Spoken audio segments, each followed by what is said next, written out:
US President Donald Trump has issued some of his sharpest criticism yet of Europe, calling the continent decaying and weak on immigration and on its handling of the Ukraine war. In an interview with a US daily, this is what Trump said.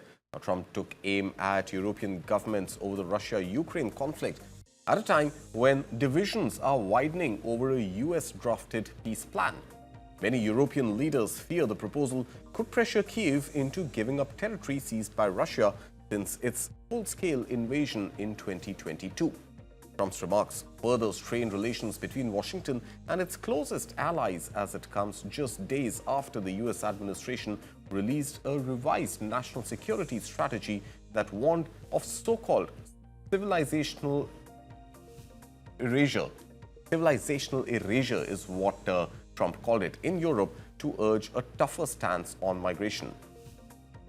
Now, the comments have deepened alarm across European capitals, with German Chancellor Friedrich Merz and French President Emmanuel Macron raising eyebrows over the US president's latest remarks.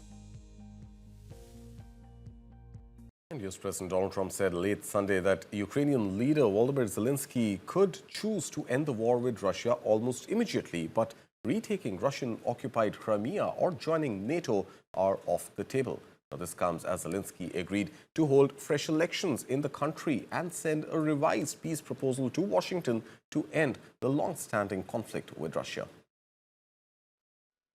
Ukrainian President Volodymyr Zelensky continued his shuttle diplomacy Tuesday with a visit to Rome to meet with Italian Prime Minister Giorgia Meloni. Zelensky says Ukraine and its European partners will soon be ready to present the U.S. with refined documents on a peace plan to end the war with Russia. Kyiv is under pressure from the White House to secure a quick peace, but is pushing back on a U.S.-backed plan proposed last month that is widely seen as favorable to Moscow. Ukrainian officials are also seeking strong security guarantees from partners in the event of a deal to prevent Russia from attacking again in the future.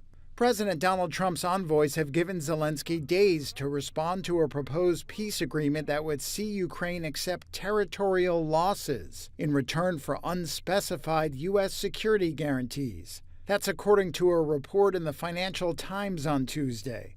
Zelensky said in a statement that new components of the deal hashed out with the British, French, and German leaders in London on Monday were more developed and ready for U.S. review. Russian President Vladimir Putin has said Ukraine must hand over its entire eastern Donbas region before Russia stops fighting, something which Zelensky has consistently rejected, while Trump said in an interview with Politico that Zelensky would have to get on the ball and start accepting things.